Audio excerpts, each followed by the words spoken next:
ಮೀಸಲಾತಿ ವಿರೋಧಿ ಸರ್ಕಾರಕ್ಕೆ ಧಿಕ್ಕಾರ, ಒಳ ಮೀಸಲಾತಿ ವಿರೋಧಿಗಳಿಗೆ ಧಿಕ್ಕಾರ, ಒಳ ಮೀಸಲಾತಿ ವಿರೋಧಿಗಳಿಗೆ ಧಿಕ್ಕಾರ, ವಚನ ಭ್ರಷ್ಟ ಮುಖ್ಯಮಂತ್ರಿಗೆ ಧಿಕ್ಕಾರ. ಜೈ ಜೈ ಜೈ ಜೈ ಜೈ ಭೀಮ್, ಜೈ ಜೈ ಜೈ ಜೈ ಜೈ ಭೀಮ್, ಜಾರಿಯಾಗಲಿ ಜಾರಿಯಾಗಲಿ, ಒಳ ಮೀಸಲಾತಿ ಜಾರಿಯಾಗಲಿ, ಒಳ ಮೀಸಲಾತಿ ಜಾರಿಯಾಗಲಿ. ಜೈ ಜೈ ಜೈ ಜೈ ಜೈ ಭೀಮ್, ಜೈ ಭೀಮ್. ಸರ್ ನಮಸ್ತೆ. ಪ್ರೊಫೆಸರ್ ಬಿ ಕೃಷ್ಣಪ್ಪ ಅವರ ಸಮಾಧಿ ಬೆಂಗಳೂರು ಫ್ರೀಡಂ ಪಾರ್ಕ್ನವರು ತಾವು ಏನಿದೆ ಹಿರಿಯ ಮುಖಂಡರು ಎಲ್ಲವರು ಎಲ್ಲ ಪಾದಯಾತ್ರೆ ಮಾಡಿ ಇಲ್ಲಿ ಹೋರಾಟ ಬಂದಿದ್ದೀರಾ.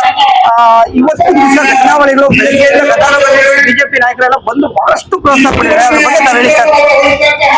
ಏನು ಪ್ರೊಫೆಸರ್ ಕೃಷ್ಣಪ್ಪನವರ ಚೈತ್ಯ ಭೂಮಿ ಪರಿವಾರದಿಂದ ನಾವು ಬೆಂಗಳೂರಿಗೆ ಪಾದಯಾತ್ರೆ 320 ಕಿಲೋಮೀಟರ್ ಪಾದಯಾತ್ರೆಯನ್ನು ನಾವು ಒಪ್ಪಿಕೊಂಡು ತದನಂತರ ಇಲ್ಲಿ ಬಂದು ಏನು ಒಂದು 20,000 ಜನಗಳ ಒಂದು ಸಮಾವೇಶ ಏನು BR ಭಾಸ್ಕರ್ ಪ್ರಸಾದ್ ಅಣ್ಣನವರ ನೇತೃತ್ವದಲ್ಲಿ ನಾವು ಏನಿಲ್ಲಿ ಒಂದು ಸಮಾವೇಶ ಏರ್ಪಡಿಸಿದ್ದು. ಸಮಾವೇಶ ಏರ್ಪಡಿಸಿ ಇವತ್ತು 13ನೇ ದಿನ ಏನು ಬಯಲು ಸಮಾವೇಶ ಆದ ನಂತರ ನಮ್ಗೆ ಏನು ಸರ್ಕಾರ ನಮ್ಗೆ ಹೋಗಿರ್ಲಿಲ್ಲ. ಯಾವುದೇ ಒಂದು ನಾವು ಒಳ ಮೀಸಲಾತಿ ಏನ್ ಜಾರಿ ಆಗ್ಬೇಕಾಗಿತ್ತು ಅದಾಗ್ಲಿಲ್ಲ. ಸನ್ಮಾನ್ಯ ರಾಜ್ಯದ ಮುಖ್ಯಮಂತ್ರಿಗಳು ಮತ್ತೆ ಆಹಾರ ಮಂತ್ರಿಗಳು KH ಮುನಿಯಪ್ಪನವರು, ತಿಮ್ಮಪ್ಪರವರು ಎಲ್ಲಾನು ಕೂಡ ಒಂದು ನಿಯೋಗ ಏನು ಕ್ರಾಂತಿಕಾರಿ ಪಾದಯಾತ್ರೆಯ ಭೀಮಾ ಸೇನಾನಿಗಳ ಒಂದು BR ಭಾಸ್ಕರಣ್ಣನವರ ತಂಡ ಏನು ಮೊನ್ನೆ ಮುಖ್ಯಮಂತ್ರಿಗಳನ್ನ ಭೇಟಿ ಮಾಡಕ್ ಹೋಗಿತ್ತು. ಮೊನ್ನೆ ಮುಖ್ಯಮಂತ್ರಿಗಳು ನಾವು ಎಷ್ಟೇ ಪಾದಯಾತ್ರೆ ಮಾಡ್ಕೊಂಡು ಬಂದ್ರು ಕೂಡ ನಮ್ ಕಾಲಲ್ಲಿ ಬಬ್ಬೆ ಬಂದು ಕೈಯಲ್ಲಿರುವ ಇರ್ತಕ್ಕಂಥ ರಕ್ತನ ಸರ್ಕಾರ ಕೊಟ್ಟು ಮುಂದಿನ ಮೆರವಣಿಗೆ ಮಾಡಿ ಅರಬತ್ನೆ ಮೆರವಣಿಗೆ ಮಾಡಿ ನಾವು ಏನು ಈ ಪಾದಯಾತ್ರೆ ಮಾಡ್ಕೊಂಡು ಬಂದು ನಮ್ಗೆ ಆದ್ರೂ ಕೂಡ ಸರ್ಕಾರ ಏನು ಅವತ್ತು ಜನಸ್ತೋಮ ತುಂಬಿರ್ತಕ್ಕಂಥದ್ದು ನೋಡಿ ಕಾನೂನು ಮಂತ್ರಿಗಳು HK ಪಟೇಲ್ ಸಾಹೇಬರು ಬಂದು ನಾವು ಒಳ ಮೀಸಲಾತಿನ ಜಾರಿ ಮಾಡೇ ಮಾಡ್ತೀವಿ, ನಾವೇ ಮಾಡೋದು, ನಮ್ಮ ಏನು ಇದರಲ್ಲಿ ಅಜೆಂಡಾ ಏನಿದೆ ನಮ್ಮ ಇದರಲ್ಲಿ ಆಶ್ವಾಸನೆಯಲ್ಲಿ ಒಂದು ಪ್ರಣಾಳಿಕೆಯಲ್ಲಿ ನಾವು ಒಳ ಮೀಸಲಾತಿನ ಜಾರಿ ಮಾಡ್ತೀವಿ ಅಂತ ಏನ್ ಹೇಳಿದ್ರು ಅದನ್ನ KH ಪಾಟೀಲ್ ಅವ್ರ ವೇದಿಕೆಗೆ ಬಂದು ನಾವು ಮಾಡೇ ಮಾಡ್ತೀವಿ, ಮಾಡ್ತಿರ್ತೀವಿ ಅಂತ ಹೇಳಿ ಆಶ್ವಾಸನೆ ಕೊಟ್ಟು ಹೋದ್ರು. ತದನಂತರ ಸನ್ಮಾನ್ಯ ಮುಖ್ಯಮಂತ್ರಿಗಳು ಸಿದ್ದರಾಮಯ್ಯ ಅವ್ರ ಮನೆ ಕರೆಸಿ ನಮ್ಗೆ ಏನು ನಮ್ಮ ಭಾಸ್ಕರ್ ತಂಡನ ಕರೆಸಿ ಅಲ್ಲೂ ಕೂಡ ನಾವು ಮಾಡೇ ಮಾಡ್ತೀವಿ, 2 ತಿಂಗಳಲ್ಲಿ ನಿಮ್ಗೆ ಒಳ ಮೀಸಲಾತಿನ ಜಾರಿ ಮಾಡ್ತೀವಿ ಅಂತ ಹೇಳಿದ್ರು. ಯಾವ್ದೇ ನಾವು ಪಾದಯಾತ್ರೆ ಮಾಡಿ ಎಲ್ಲಾ ಹೋರಾಟ ಮಾಡಿದ್ರು 35 ವರ್ಷದ ಹೋರಾಟ ನಮ್ಮ ಹಿರಿಯರು 35 ವರ್ಷಗಳಿಂದ ಹೋರಾಟ ಮಾಡ್ಕೊಂಡ್ ಬರ್ತಾ ಇದ್ದಾರೆ. ಈ ಸರ್ಕಾರ ಬಂದ ಸರ್ಕಾರಗಳೆಲ್ಲ ಬರೀ ಆಶ್ವಾಸನೆ ಕೊಟ್ಟು ಇವತ್ತು ನಮ್ಗೆ ಜಾರ್ಕೊಳ್ಳುವಂತ ಕೆಲಸನ ಮಾಡಿದೆ ಇವತ್ತು. ಸರ್ ಇದು ಮುಖ್ಯಮಂತ್ರಿ ಸಿದ್ದರಾಮಯ್ಯನವರಾಗ್ಲಿ ಉನ್ನತ ಮಟ್ಟದ ಅಧಿಕಾರಿಗಳಾಗ್ಲಿ ಏನ್ ಹೇಳ್ತಾರೆ, ನೀವು 35 ವರ್ಷದಿಂದ ಹೋರಾಟ ಮಾಡ್ತಾರಲ್ಲ ಅದೊಂದು ಪ್ರತಿಫಲ ಜಾರಿಗೆ ಆಗುತ್ತೆ. ಬಹಳಷ್ಟು ಹಿರಿಯ ನಾಯಕರು, ದಲಿತ ಮುಖಂಡರು ಏನಂದ್ರೆ ಬಹಳಷ್ಟು ಭಾವೋದ್ವೇಗಕ್ಕೆ ಒಳಗಾಗ್ತಾ ಇದಾರೆ, ಬಹಳಷ್ಟು ತಾಳ್ಮೆ ಕಳ್ಕೊಂತ ಇದಾರೆ ಅಂತ ಒಂದ್ ಕಡೆ ಅವರು ಹೇಳೋ ರೀತಿ ಇದೆ ಸರ್. ಈಗ ನಮ್ಮ ಹೊಟ್ಟೆ ಹಸು 35 ವರ್ಷದ ಹೋರಾಟ, ಇದರಲ್ಲಿ ಏನು ಬೆಳಗಾಮಲ್ಲಿ ಲಾಠಿ ಚಾರ್ಜ್ ಆಯ್ತು, ಅಲ್ಲಿ ಏಟಾಗಿ 2 ಸತ್ರು. ಬಾಗಡೂರಿಗೆ ಒಂದು 25 ಜನಕ್ಕೆ ಬುಲ್ಡೆ ಹೊಡೆದೋಯ್ತು, ಬೆನ್ನು ಮುರಿದೋಯ್ತು, ಕಾಲು ಮುರಿದೋಯ್ತು. ಕಾಕೋಳ್ ಅಕ್ಕಪ್ಪ ಅಂತಕ್ಕಂಥವ್ರು ಅವರು ಪಾಪ ಅದರಲ್ಲೂ ಪ್ರಾಣ ಬಿಟ್ರು. ಹಿರಿಯ ಹೋರಾಟಗಾರರು ಎಷ್ಟೋ ಜನ ಪ್ರಾಣ ಹೋಗಿದೆ.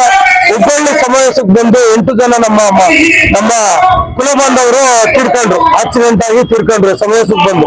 ಇದೇ ಒಳ ಮೀಸಲಾತಿ ಹೋರಾಟ ಕ್ರಾಂತಿಕಾರಿ ಹೋರಾಟದಲ್ಲಿ ಬಂದವರು ಹಿಂದಿರುವ ಸಂದರ್ಭದಲ್ಲಿ 8 ಜನ ಪ್ರಾಣ ಬಿಟ್ರು.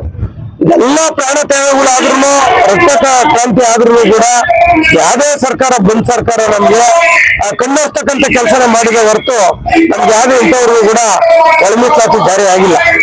ಇದೇ ಒಂದು ವೇದಿಕೆಯಲ್ಲಿ ಆಂಜನೇಯ ಸಾಹೇಬರು 2 ಗಂಟೆ 3 ಅವರ್ ಇಲ್ಲೇ ಇದ್ರು. ಅವರು ಆಂಜನೇಯ ಸಾಹೇಬ್ ಭಾಸ್ಕರ್ ಪ್ರಸಾದ್ ಅನ್ನೋರು ತುಂಬಾ ಕಟುವಾದ ಪ್ರಶ್ನೆಗಳು ಕೇಳಿದ್ರು.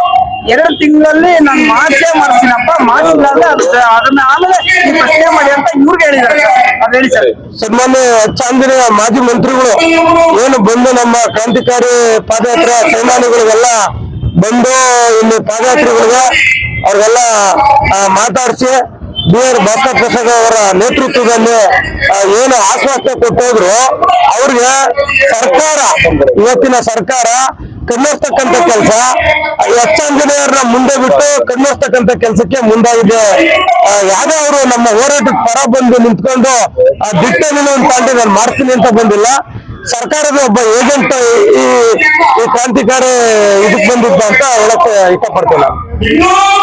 ಬೇಕೇ ಬೇಕು, ನ್ಯಾಯ ಬೇಕು, ಬೇಕೇ ಬೇಕು, ನ್ಯಾಯ ಬೇಕು, ಜಾರಿಯಾಗಲಿ, ಜಾರಿಯಾಗಲಿ, ಜಾರಿಯಾಗಲಿ, ಜಾರಿಯಾಗಲಿ, ಜಾರಿಯಾಗಲಿ, ಜಾರಿಯಾಗಲಿ, ಜಾರಿಯಾಗಲಿ, ಜಾರಿಯಾಗಲಿ, ಜಾರಿಯಾಗಲಿ, ಜಾರಿಯಾಗಲಿ, ಜಾರಿಯಾಗಲಿ. ಏನೇ ಬರಲಿ ಒಗ್ಗಟ್ಟಿರಲಿ, ಏನೇ ಬರಲಿ ಒಗ್ಗಟ್ಟಿರಲಿ, ಏನೇ ಬರಲಿ ಒಗ್ಗಟ್ಟಿರಲಿ. ಎತ್ತಕ್ಕಾಗಿ ಹೋರಾಟ, ನ್ಯಾಯಕ್ಕಾಗಿ ಹೋರಾಟ, ಎತ್ತಕ್ಕಾಗಿ ಹೋರಾಟ, ನ್ಯಾಯಕ್ಕಾಗಿ ಹೋರಾಟ. ಒಳ ಮೀಸಲಾತಿ ವಿರೋಧಿಗಳಿಗೆ ಧಿಕ್ಕಾರ, ಒಳ ಮೀಸಲಾತಿ ವಿರೋಧಿಗಳಿಗೆ ಧಿಕ್ಕಾರ, ವಚನ ಭ್ರಷ್ಟ ಮುಖ್ಯಮಂತ್ರಿ ಸಿದ್ದರಾಮಯ್ಯಗೆ ಧಿಕ್ಕಾರ, ಮಾನಗಟ್ಟ ಸರ್ಕಾರಕ್ಕೆ ಧಿಕ್ಕಾರ, ಮಾನಗಟ್ಟ ಸರ್ಕಾರಕ್ಕೆ ಧಿಕ್ಕಾರ. ಬಾಬಾ ಸಾಹೇಬ್ ಅಂಬೇಡ್ಕರ್ ಅವರ ಹೋರಾಟಕ್ಕೆ, ಬಾಬಾ ಸಾಹೇಬ್ ಅಂಬೇಡ್ಕರ್ ಅವರ ಹೋರಾಟಕ್ಕೆ, ಬಾಬು ಜಗಜೀವನವರ ಹೋರಾಟಕ್ಕೆ, ಬಾಬು ಜಗಜೀವನವರ ಹೋರಾಟಕ್ಕೆ, ಕೃಷ್ಣಪ್ಪರವರ ಹೋರಾಟಕ್ಕೆ, ಕೃಷ್ಣಪ್ಪರವರ ಹೋರಾಟಕ್ಕೆ, ಕ್ರಾಂತಿಕಾರಿ ಪಾದಯಾತ್ರೆ ಹೋರಾಟಕ್ಕೆ, ಕ್ರಾಂತಿಕಾರಿ ಪಾದಯಾತ್ರೆ ಹೋರಾಟಕ್ಕೆ.